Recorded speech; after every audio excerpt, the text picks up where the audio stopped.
Canada post study work permit को लेकर Canada की तरफ से बहुत बड़ी अनाउंसमेंट ऑलरेडी हो चुकी हैं। आने वाले दिनों में पोस्ट ग्रेजुएट वर्क परमिट में बड़ी चेंजेस आपको देखने को मिलेंगी। प्रोग्राम्स इन डिमांड की नई लिस्ट प्रोविंस वाइज रेडी की जा रही है और सभी प्रोविंसेस से सुजेशन लिए जा रहे हैं कि आने वाले समय में पोस्ट ग्रेजुएट वर्क परमिट हमने किन बच्चों को देना है और कौन सी कंडीशंस पे देना है। आज इस वीडियो में हम बात करेंगे कि पोस्ट ग्रेजुएट वर्क परमिट में आने वाले समय में क्या क्या चेंजेस हो सकती हैं, कौन से बच्चे होंगे जिनको पोस्ट ग्रेजुएट वर्क परमिट मिलेगा, या कौन से ऐसे बच्चे हो सकते हैं जिनको पोस्ट ग्रेजुएट वर्क परमिट नहीं मिलेगा। इन डिमांड प्रोग्राम्स की लिस्ट कैसी हो सकती है, कौन से प्रोग्राम इस लिस्ट में शामिल हो सकते हैं और कौन से ऐसे प्रोग्राम होंगे जो इस लिस्ट में शामिल शायद ना हो, किन बच्चों से इनको इम्प्लीमेंट किया जाएगा, यानी कि जो बच्चे अप्लाई करेंगे आने वाले समय में उनसे इम्प्लीमेंट किया जाएगा, जो बच्चे ऑलरेडी कनाडा में हैं उनको भी इसमें शामिल किया जा सकता है। जो प्रोग्राम एंड डिमांड्स की लिस्ट बनेगी जहाँ अपडेट होगी वो कैसे होगी, उसका क्राइटेरिया क्या हो सकता है, प्रोविंस वाइज क्या आप बच्चे को बहुत सोच समझकर अपने प्रोग्राम चूज़ करने पड़ेंगे, जिसमें सबसे बड़ा फैक्टर ये भी साथ में काउंट करेगा कि आपने किस प्रोविंस में एडमिशन लेना है, उसके अकॉर्डिंग आपको अपना प्रोग्राम चूज़ करना पड़ेगा। इसका भी आंसर आपको इस वीडियो में मिलेगा। इस वीडियो में आपके जितने भी क्वेश्चंस हैं, डाउट्स हैं, उन सभी को क्लियर करने की कोशिश करेंगे। और इस वीडियो को शुरू करने से पहले आप सभी से मेरी हमेशा की तरह रिक्वेस्ट रहेगी, अगर अभी तक आपने हमारे इस यूट्यूब चैनल को सब्सक्राइब नहीं किया, सब्सक्राइब करें और अपने फ्रेंड सर्कल में जरूर शेयर कर दें। सबसे पहले पोस्ट ग्रेजुएट वर्क परमिट में क्या क्या चेंज हो सकता है। अगर हम पहले के पोस्ट ग्रेजुएट वर्क परमिट के बारे में बात करें तो बहुत सिंपल था, यानी कि आपकी स्टडी अगर 2 साल से कम की है तो आपको उतना ही पोस्ट ग्रेजुएट वर्क परमिट मिल जाएगा जितने ड्यूरेशन का आपका प्रोग्राम है। कुछ सोचने की जरूरत नहीं, आप किस एरिया में जा रहे हो, किस प्रोविंस में जा रहे हो, कौन सा प्रोग्राम आपके पास है। अगर आपकी स्टडी 2 साल या 2 साल से ज़्यादा की है तो आपको 3 साल का मिल जाएगा। कोई भी प्रोग्राम है, किस प्रोविंस में जा रहे हो, किस एरिया में जा रहे हो, किस कॉलेज में जा रहे हो, अगर वो college post graduate work permit के लिए एलिजिबल है तो आपको 3 साल का पोस्ट ग्रेजुएट वर्क परमिट मिल जाएगा। यानी कि बहुत सिंपल था, कुछ भी माइंड लगाने की ज़रूरत नहीं थी। उसके बाद बहुत सारे बच्चे एक तरह के प्रोग्राम में कनाडा में चले गए, जिसमें सबसे ज़्यादा बच्चे चले गए, 60% तक बच्चे सिर्फ बिजनेस प्रोग्राम में चले गए, जिसकी कनाडा में कोई डिमांड नहीं थी, जिन बच्चों को वहाँ पर जाकर अच्छी जॉब्स नहीं मिली, जिससे एक नेगेटिविटी फैलती है। जिसको देखते हुए कनेडियन गवर्नमेंट ने एक बड़ा अनाउंसमेंट किया है कि आने वाले दिनों में हम सिर्फ उन बच्चों को ही पोस्ट ग्रेजुएट वर्क परमिट देंगे जिन बच्चों का प्रोग्राम इन डिमांड होगा, यानी कि शॉर्ट ऑक्यूपेशन लिस्ट के साथ सीधा सीधा पोस्ट ग्रेजुएट वर्क परमिट को लाइन करने जा रहे हैं। जो डिमांड है उन्हीं बच्चों को हम देंगे पोस्ट ग्रेजुएट वर्क परमिट जो उस डिमांड को फुलफिल कर सके। अभी क्या क्या चेंज होगा आने वाले समय में, आपका प्रोग्राम कौन सा है, क्या वो इन डिमांड है तो आपको पोस्ट ग्रेजुएट वर्क परमिट मिल जाएगा, अगर नहीं है तो नहीं मिलेगा। आप किस प्रोविंस में जा रहे हो, उस प्रोविंस की डिमांड क्या है, उस पर भी डिपेंड कर सकता है।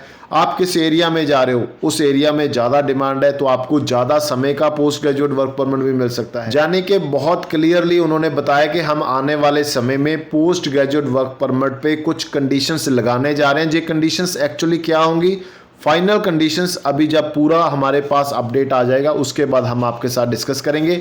मगर मेनली जहां पर 2 चीज़ें आपने अभी देखनी है, आपका प्रोग्राम कौन सा है, किस प्रोविंस में जा रहे हो, उस प्रोविंस की शॉर्ट ऑक्यूपेशन लिस्ट के साथ वो मैच करता है या नहीं करता। बस एक बार इतना देख लीजिए, ये भी आपके लिए काफ़ी हेल्पफुल रहेगा आने वाले समय में। इसके बाद सेकंड सबसे बड़ा क्वेश्चन, इसको कब तक इम्प्लीमेंट किया जा सकता है और कौन से बच्चे होंगे जिन पे इनको इम्प्लीमेंट किया जाएगा, ये सबसे बड़ा क्वेश्चन है। अगर तो सिर्फ ये उन बच्चों पे इम्प्लीमेंट किया जाता है जो नए बच्चे अप्लाई करेंगे, जिनको क्लियर होगा पहले से कि इन डिमांड प्रोग्राम्स कौन से हैं और मैं किस प्रोविंस में जा रहा हूँ, तो वो प्रोग्राम वही लेगा जो इन डिमांड रहेगा। अगर वो बच्चा थोड़ा सा प्लानिंग के साथ चलता है, जैसे ही उसका प्रोग्राम कंप्लीट होगा वहाँ पर, तो उस बच्चे को जॉब भी मिलेगा और पोस्ट ग्रेजुएट वर्क परमिट भी मिल जाएगा और एक अच्छी सैलरी भी मिल जाएगी, क्योंकि इन डिमांड प्रोग्राम में वो बच्चा जाएगा।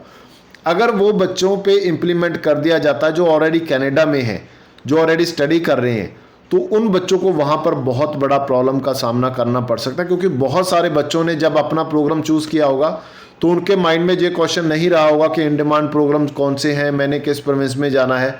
और बहुत सारे बच्चे हो सकते हैं जिनके प्रोग्राम इस लिस्ट में ना आए, तो अगर उनको पोस्ट ग्रेजुएट वर्क परमिट नहीं मिलेगा तो उन बच्चों के लिए प्रॉब्लम होगा। मगर बहुत कम चांस हैं इस चीज़ को आप मानकर चलिए, सिर्फ 1% चांस है कि उन बच्चों पे इम्प्लीमेंट किया जा सकता है जो ऑलरेडी कनाडा में है।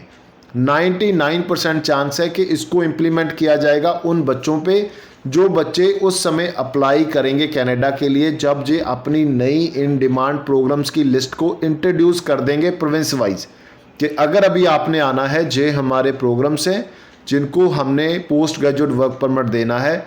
अगर आप पोस्ट ग्रेजुएट वर्क परमिट लेना चाहते हैं तो आपने सिर्फ इन्हीं प्रोग्राम्स में एडमिशन लेना है, तो कोई प्रॉब्लम नहीं है, तो बच्चों का बेनिफिट ही है इससे।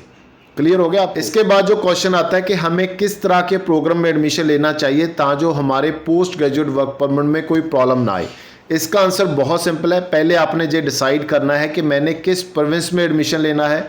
दूसरा, उस प्रोविंस का शॉर्ट ऑक्यूपेशन लिस्ट क्या है, मेरा प्रीवियस बैकग्राउंड क्या है, एकेडमिक बैकग्राउंड की बात हो रही है जहाँ पर, और मैं किस प्रोग्राम में उस शॉर्ट ऑक्यूपेशन लिस्ट के किस प्रोग्राम में एडमिशन ले सकता हूँ जो उस समय अवेलेबल है।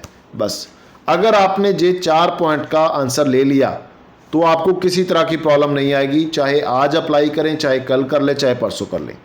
और ना ही आपको कोई जॉब का प्रॉब्लम आएगा, ना ही आपको वहाँ पर जाकर पोस्ट ग्रेजुएट वर्क परमिट के लिए कोई भी अपडेट आती है आपको कोई प्रॉब्लम नहीं आएगा, क्योंकि ऑलरेडी आपने पहले से इस चीज़ की प्लानिंग कर ली है कि मैंने सिर्फ वही प्रोग्राम लेना है जो शॉर्ट ऑक्यूपेशन लिस्ट के अकॉर्डिंग आता हो। शॉर्ट ऑक्यूपेशन लिस्ट चेंज भी हो सकता है, ये भी बहुत बड़ा क्वेश्चन है बच्चों का कि आने वाले दिनों में क्या कोई नई शॉर्ट ऑक्यूपेशन लिस्ट 100% आएगी, और इसका रिवीजन का टाइम भी आपको बताएंगे कि कितने टाइम के बाद इसको रिवाइज किया जाया करेगा। तो इस समय की शॉर्ट ऑक्यूपेशन लिस्ट है आपने उसके अकॉर्डिंग ले लेना है।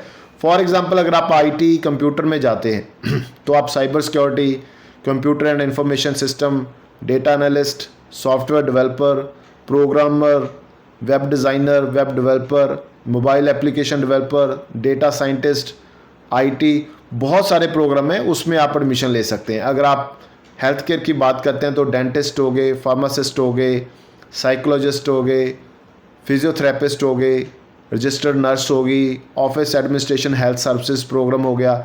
ऐसे बहुत सारे प्रोग्राम आपके लिए हो सकते हैं। अगर हम ट्रेड की बात करते हैं तो वेल्डर हो गया, electrician, plumber, gas fitter, carpenter, cabin fitter, heavy duty equipment mechanics हो गए, heating, refrigeration, air conditioning mechanics हो गए। इस तरह के बहुत सारे ट्रेड के आपको प्रोग्राम मिल जाएंगे जो इन डिमांड में है। जिस प्रोविंस में आप जाना चाहते हैं वो ले सकते हैं।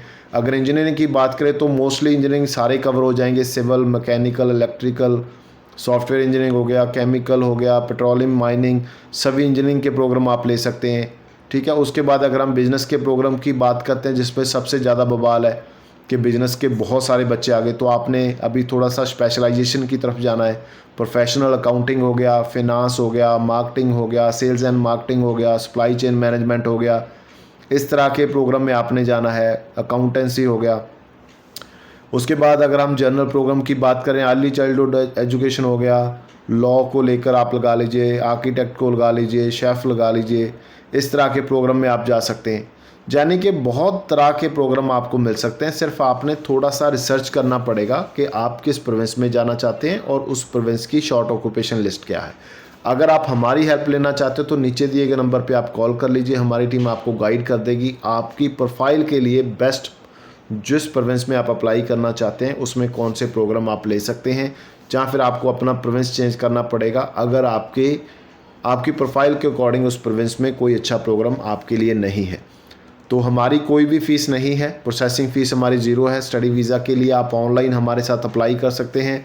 आप इंडिया की किसी भी स्टेट से बिलोंग करते हैं उससे हमें कोई प्रॉब्लम नहीं है, आप पूरा प्रोसेस अपना ऑनलाइन प्रोसेस कर सकते हैं।